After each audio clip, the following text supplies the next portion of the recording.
As you retreat into the silence of the night, believing that the day's work has ended, something continues to work tirelessly behind the scenes.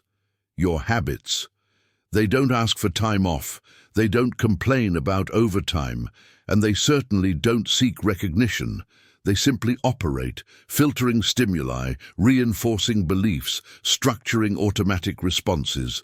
Without your noticing, they shape, day by day, the outline of your tomorrow.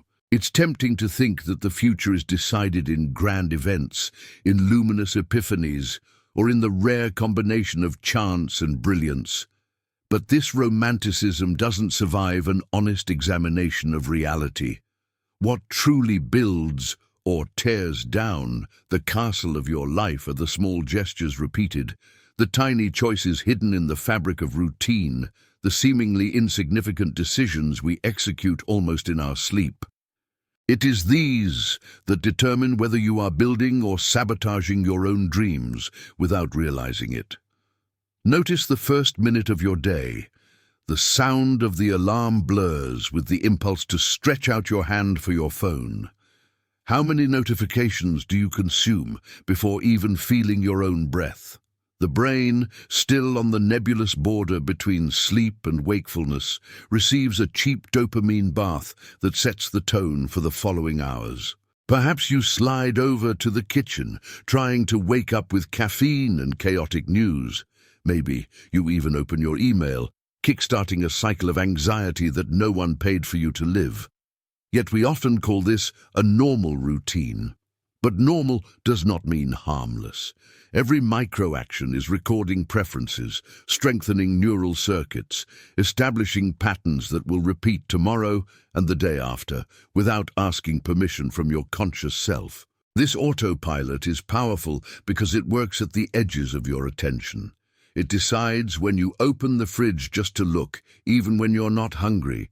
When you say yes to an invitation that contradicts your goals. When you scroll for another 15 minutes on your feed, swearing it will only be 2, the brain loves shortcuts. They're efficient and save energy. However, this same capability to save effort turns it into a hostage of the paths already taken. What is repeated with constancy eventually becomes a deep belief. That's just how I am. I don't function in the morning. I can't stand reading. Thus, habit gains the status of identity, making any attempt at personal reform difficult.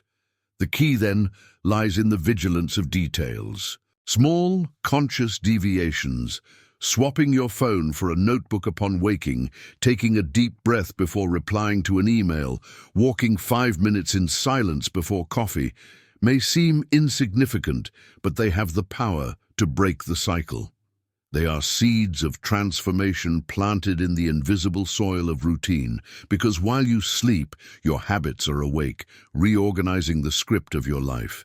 You either program them with intention, or you will be programmed by them. The future doesn't begin one day.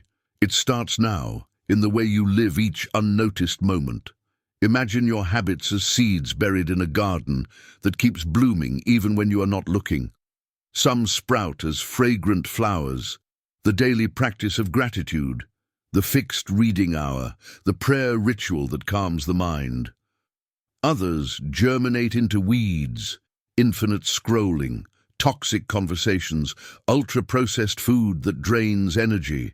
If the ground is left to chance, the weeds spread with incredible speed, and you wake up months later trying to understand why your health has plummeted. Your ideas have evaporated, and your relationships have wilted. Destiny does not deviate from what you cultivate. It sprouts directly from that ground. Neuroscience shows that reinforced synapses become superhighways in the brain. Each repetition coats the circuit with myelin, increasing the speed of the electrical signal and making it harder to abandon that path. This is why old habits seem to have a life of their own. They have robust infrastructure while new ones struggle for space, like dirt trails competing with illuminated avenues. Add to this the reward system that releases dopamine whenever we complete something pleasurable, even if insignificant, and we have the perfect recipe to remain stuck in old patterns. Understanding this mechanism does not serve as an excuse, but as a map. If habits are biologically constructed, they can also be rebuilt.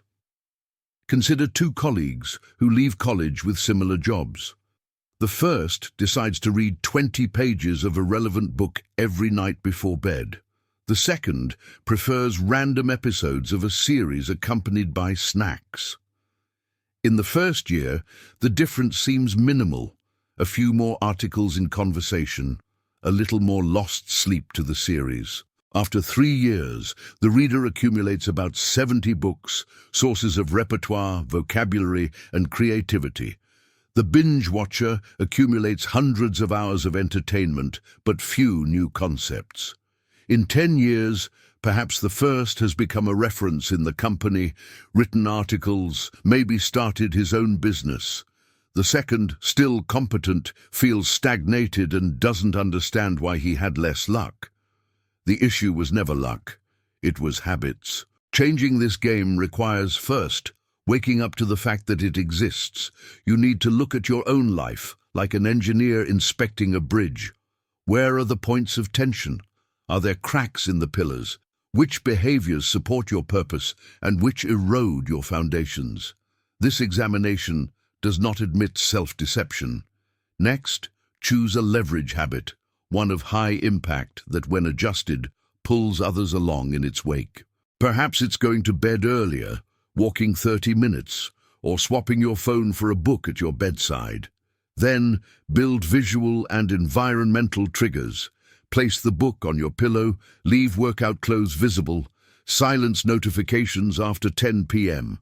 Reduce the friction of the good habit and increase that of the bad.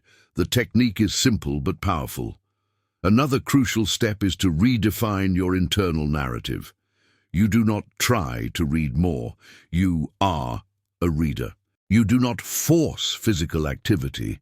You are someone who takes care of your body. This subtle difference repositions the habit into the realm of identity, creating psychological coherence.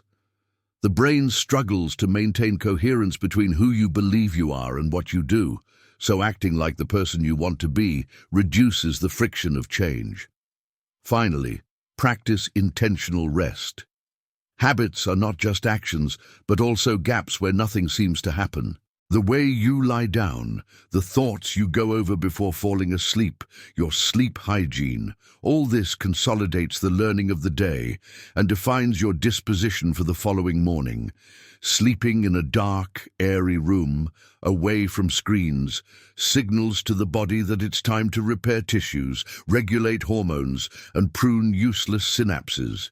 You wake up, not only with energy, but with a mind literally and figuratively pruned to focus on the essential.